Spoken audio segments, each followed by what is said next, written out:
Hey folks, Doug Blake with Body Design University. In this video, I want to talk to you about some concepts in chapter 17. So this is going to deal with specifically the balance components. And I've been asked any number of times by students that have either gone through chapter 17, are not really sure about the progressions that go along with it, or asking questions related specifically to the testing. And so they will ask you, NASM will ask you questions for sure from this area. It's a good idea to know the standard progressions. Very simple, very straightforward. And I just wanted to kind of give you a little bit of information and some tips. Now, it is basically going to encompass 3 pages in chapter 17, page 554, 55, and 56. And the reason I'm not going to go any further, at least in this video, is because for the most part, they're just showing you the exercises themselves. But from a questioning perspective on their exam, they're going to ask you something like, which of the following would you use after a client has shown, proper execution of this modality? And so that's what I want to go over with you. It's very simple, very straightforward. But quite often when you get to this area of the textbook, there's a lot of stuff going on, and NASM is hitting you with some information that may or may not be confusing, but that's why I wanted to go over it with you. Before I do, make sure that you subscribe, share, make sure you like the video. If you do, if you don't like the video, then let us know, of course. But okay, on with the study. Now, for the most part, the balance training parameters, the main goal, and they're telling you this on page 554, is to continually increase the client's awareness of their limit of stability. In other words, knowing where they're going to fall over or where they can't maintain their balance.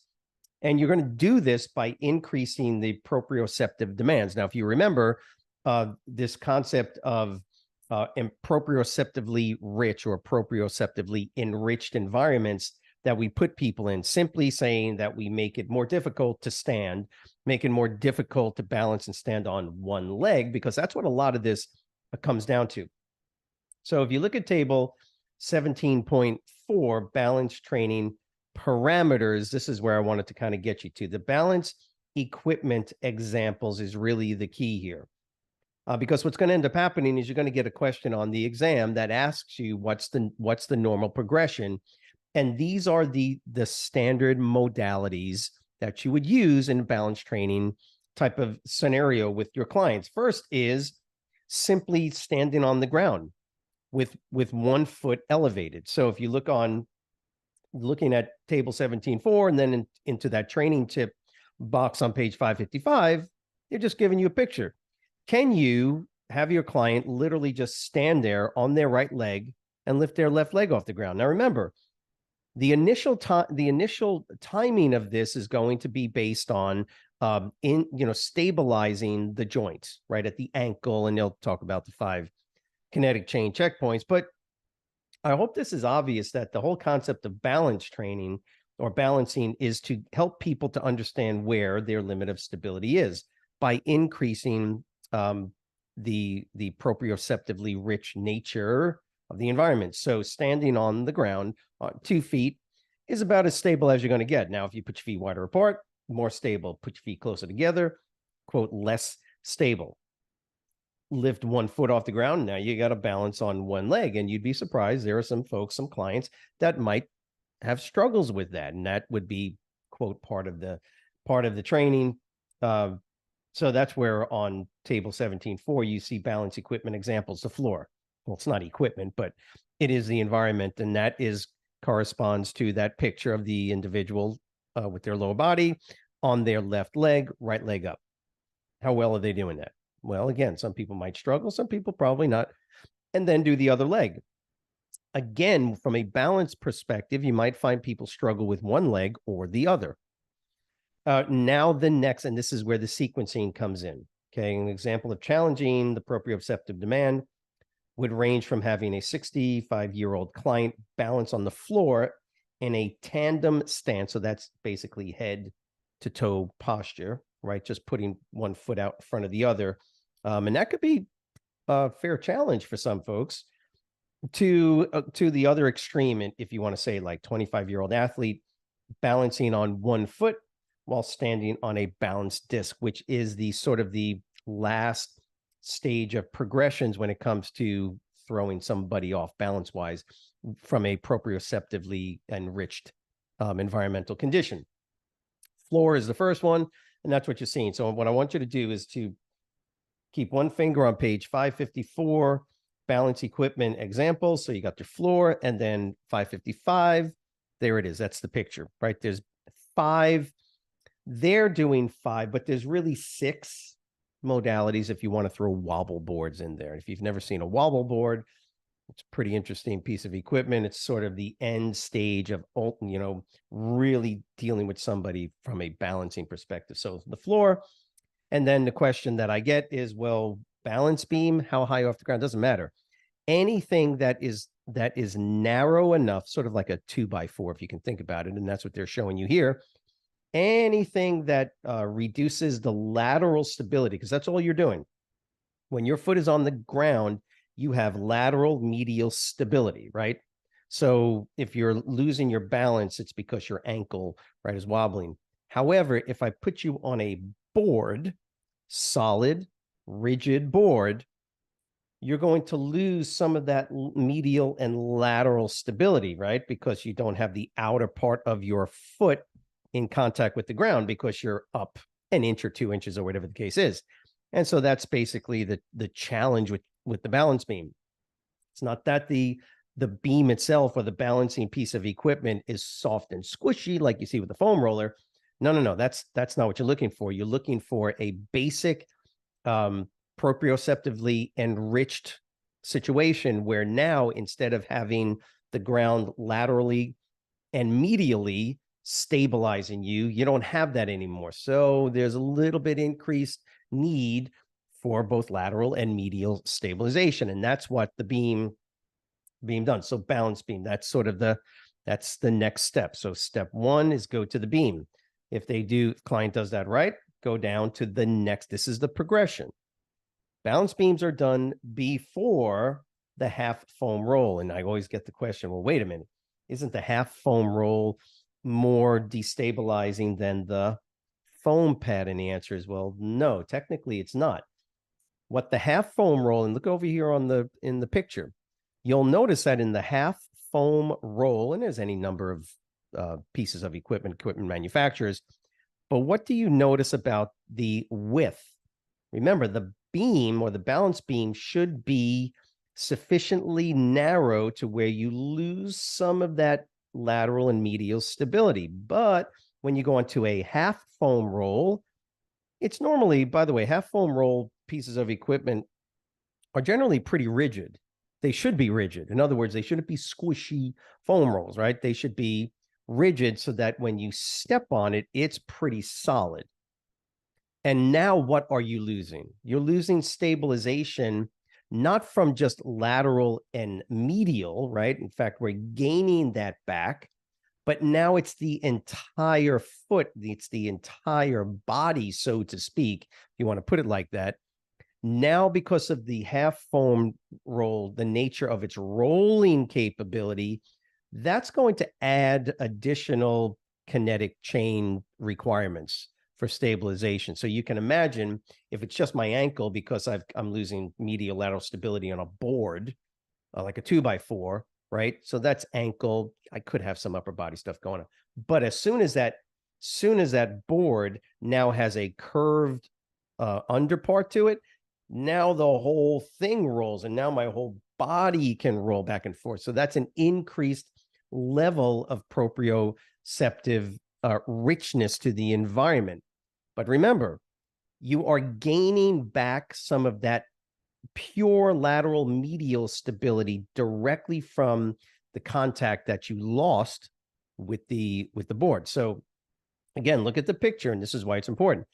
Look at the picture with the balance beam versus the half foam roll.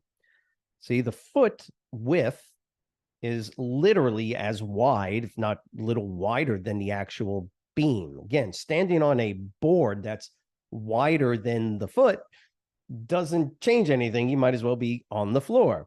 But as soon as that board gets so narrow that you lose some stability laterally and medially, okay, that increases the proprioceptive richness of the environment. Now, what I'm going to do is that platform I stand on is now going to widen a little bit, but the entire piece of equipment rolls side to side.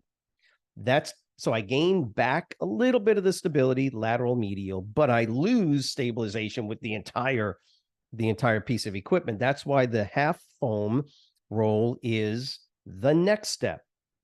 Now, after that, now we can move to the foam pad, because the foam pad, even though the foam pad, you gain back this lateral, so to speak, lateral medial stabilization, it's the very nature of the foam pad itself being squishy, so to speak, that the entire foot loses this ability to stand on a stable environment. So basically, now what you're doing is you're creating an entire destabilized platform. Okay. The half foam roll still has a fair amount of stability on the actual plantar component of the foot, right? So the bottom of the foot. Okay. Whereas the foam pad, you lose everything. Now it's like the entire foot has to figure out how to stabilize itself. And that's why one is the progression from the other, not vice versa. Again, this is where I know some students are saying, well, but the foam pad's easier to stand on. Well, yeah, if it's a ½ inch thick, but if that foam pad is 1.5 inches to 2 inches thick and it's got some rigidity to it, but it's still squishy, oh no, that thing is going to kind of throw you off a little bit. So, and I will say this kind of as an aside, it could be that a client does have good balancing stabilization capabilities on one piece of equipment, but not on another, even though one is a progression. Now, finally, on the training tip part here, that last picture is what's known as a balance disc. And so the balance disc just ratchets up the destabilization part of I use the word squishy. But the point is that now, because of the nature of that piece of equipment, has even less stabilization component to the entire foot. So not only the ankle, but the knee and the hips and the pelvis now have to add in, so to speak, their balancing capabilities. And that's why that is the normal progression. Don't do the balance disc, if somebody's struggling with their foot on a balance beam or a board. Okay. That's not the best way to do it. Now, so that's your progression: floor, beam, half foam roll, your actual foam pad, a balance disc. And then over on table 17.4, they throw in the sort of the final, I guess you can say the final level or progression. What you would really be doing, I guess, if you wanted to, with like athletes, is what's known as a wobble board. And this is where you're literally on a board that at the center of the board has a round, depends on the manufacturer piece of equipment, but the entire board moves in every direction. So it is very unstable. I kind of like to use, without the wobble, now I used to use a wobble board years ago, but that was long before we ever started using the BOSU. And if you know the BOSU, you know what I'm talking about. Even though the BOSU is not designed by the creator, it's not designed to be used with the platform side up, but it does serve a very, very effective form of balancing destabilization if you do it like that and you stand on one leg. So the platform is rigid, the platform is stable, but similar, not exactly the same, but similar to the half foam roll. The entire platform, the entire rigid platform you're standing on now has movement in every direction possible. Remember, with the half foam roll, the only possible movement direction is lateral and medial, okay, because it's long and it's only going to rotate back and forth, right? Roll back and forth. Whereas a BOSU ball or a wobble board, now they don't have a picture of it here, but a wobble board now doesn't just allow for destabilization lateral, medial, it's also anterior, posterior, lateral, anterior, lateral, posterior. Now the entire platform, which itself is rigid, is destabilized. And that's really what you're dealing with when it comes to chapter 17, balance training parameters, training tip. Now, if you go over to page 556, yeah, go ahead and take a look now at the training tip, because what they're saying is the preceding paragraphs, everything I just explained to you, everything they told you, described methods for progressing balance. What are they? Floor, balance beam or block of something like that, rigid, stable. Now you have the half foam roll, right? You have the actual foam pad, balance disc, then the wobble board. That's your progression. 1, 2, 3, 4, 5, and then 6 if you want to use wobble board. But they're going to reiterate. So to reiterate, progression 1, exercises should initially involve little joint motion of the balanced leg. And that's what you're seeing here on page 557. Just got the hands on the hips. Okay, you don't want your client to move back and forth. They should be stable. That foot that's down, stable. When they're fine, lifting their leg up and they got great balance on that, boom, you progress them to the next one. They're doing that fine, boom, progress them to the next. Once these types of exercises have been mastered, you can choose to make the exercises more challenging, right, by integrating the following, and then they're telling you now you can do the balance modalities.